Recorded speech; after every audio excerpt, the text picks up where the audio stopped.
So the Donkey Kong Country games are pretty tough, I'm not sure if you heard about that. Sort of on the level of, oh my god, if I die again, I swear to yeah, kinda like that. These classics put you through some hellacious trials and were never afraid to tell you that, hey, if you can't beat the level, that sucks for you. And no, that doesn't mean the games are quote unquote cheap.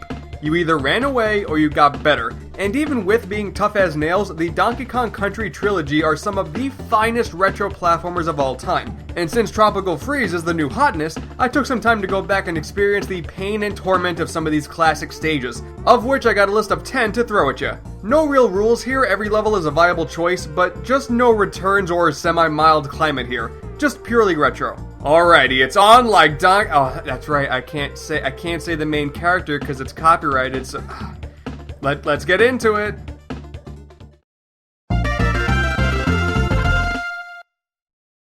Kong-Fused Cliffs is sort of a funny level just sort of thinking of the concept. You basically climb a giant mountainside on ropes that are slowly burning, and the hilarious part to me is just how much of the screen you have to avoid. You are already on a single rope in the middle of the screen, so that's about 60% already gone. You can't stay too close to the bottom, because if you get too close to the fire, that's obviously not good. And when you're wearing a stupid onesie like Kiddy Kong here, you definitely don't want to get near heat. And then you can't stay near the top of the screen, because who knows what could possibly come down and hit you. And you have some enemies that only show up on one side of the rope, so you gotta constantly be keeping watch on what side to be on. So, there you go. This little box here, that's the level. And just because we're so nice, you will occasionally, very, very rarely, be able to jump to the sides every now and then. Good luck. Hit me up in like an hour when you finally get it done.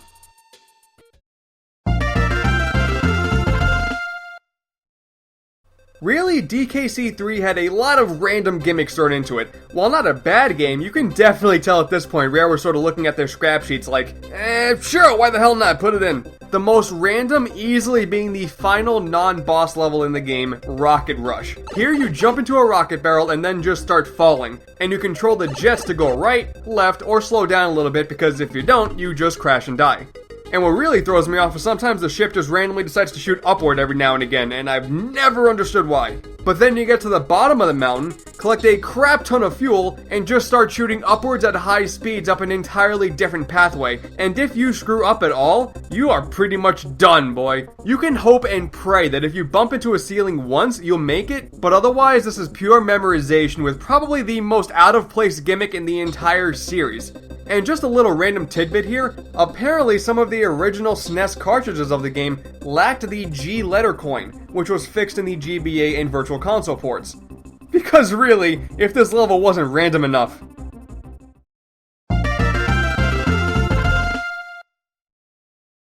Donkey Kong Country 2 introduced a bunch of new animal buddies, and did a really good job creating specific levels for each of their abilities. That brings us to Squitter, the oddly adorable and dorky spider with yellow sneakers and, Web Woods.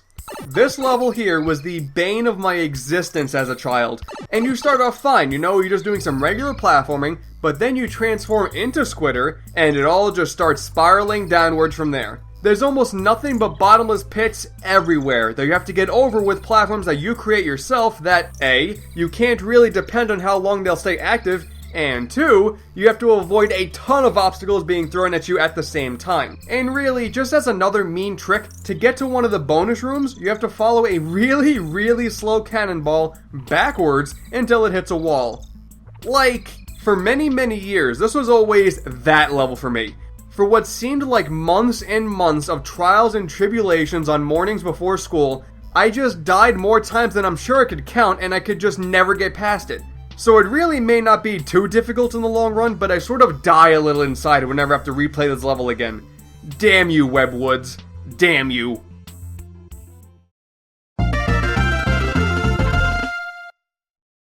Now this level in pure concept is just mean. For all of the love these underwater stages get in these games, they are all pretty tough. So what does Rare do?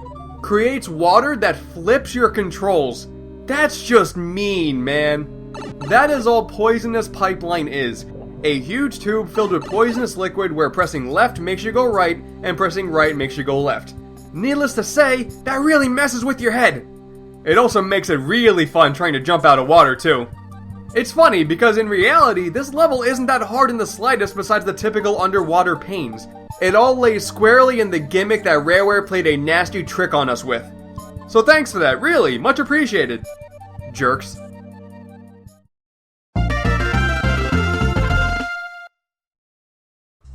A lot of you people probably expect a minecart level to be in this top 10 list from the original Donkey Kong Country. I'm going to do you one better.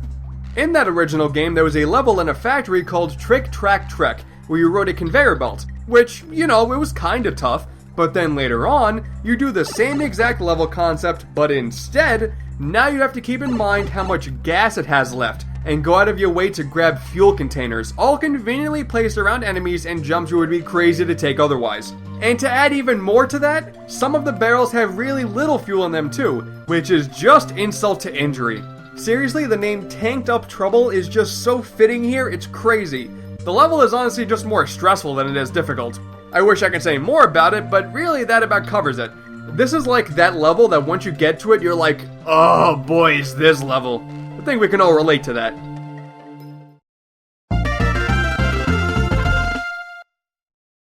This is it, man. You've made it all through DK Island in one piece and you're ready to take down King K. Rool and finally get back the last of your banana horde. You only got one more level to go. How bad can it be?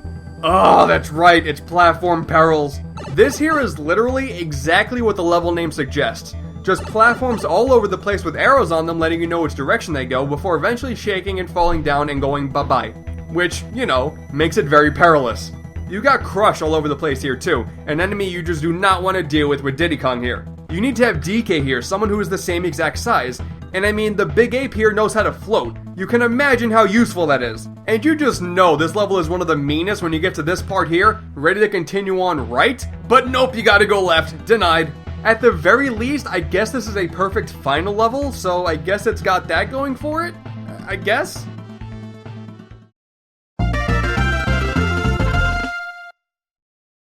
Oh, what a massive reward this next level is.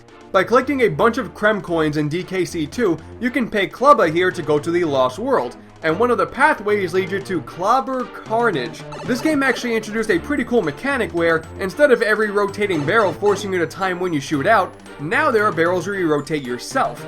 I think that's really cool, but here they throw you into a pathway filled with zingers and other barrels to shoot yourself into to survive. And again, like other levels here, it's really stressful. One mistimed shoot and you got yourself a nasty zinger sting, which is very much not good. At the end of the day, this does sort of feel like a trial and error level, but seeing how this is in the secret world, I'm actually kind of okay with that.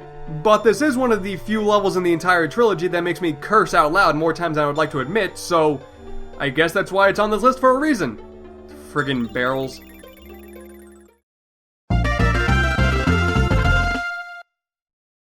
And just like that, we are back in the Lost World. Yeah, surprisingly enough, the secret world features the hardest levels. Who'da thunk it? This time around we have Animal Antics, which is pretty infamous for DKC fans, and it is obvious why. This one requires you to transform into all 5 animal buddies and just says, LOL, good luck, have fun. You start off with Rambi, which...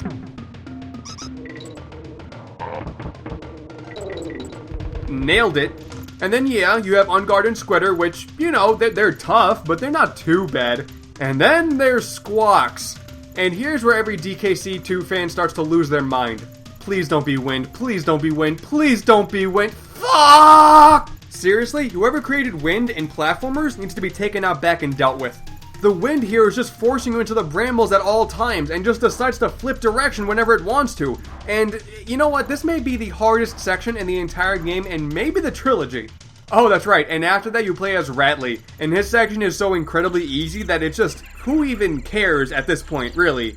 That damn Squawks section is just, There's a reason everybody remembers this level.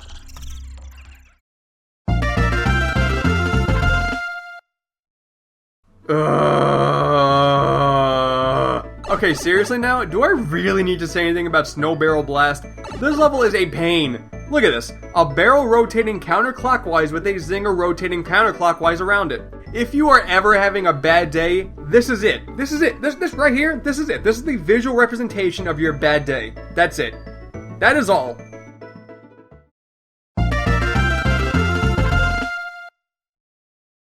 Alright, to me, this one seems like it's kind of unanimous, but man, Lightning Lookout from DKC 3 is just cruel. So what seems like an ordinary trek through a level now is covered with an awful storm where every single bolt of lightning manages to hit the floor no more or less than 2 feet away from you. And to make things worse, there's a bunch of water. And if Pokemon type weaknesses have taught me anything, is that lightning makes water a million times worse. Yep, they were right. I think the reason this is considered by plenty as the hardest level in the series is just how random it is. You just gotta hope and pray that you stay clear of the pathway of Mother Nature. And she is in a foul mood. It is that time of the month and she is going into overdrive. Yeah, lightning doesn't strike in the same place twice. My ass. So there you have it, my top 10 hardest levels in the original Donkey Kong Country trilogy. It's been a pleasure and pretty darn painful going through these levels again, but man, there were so many more contenders that could have made it onto this list. If you have any levels that you think are difficult or simply gave you a tough time as a child, let me know in the comments. But anyways guys, thank you all for watching, hopefully you enjoyed it, and as always I will catch y'all next time. I'm gonna ease the pain now.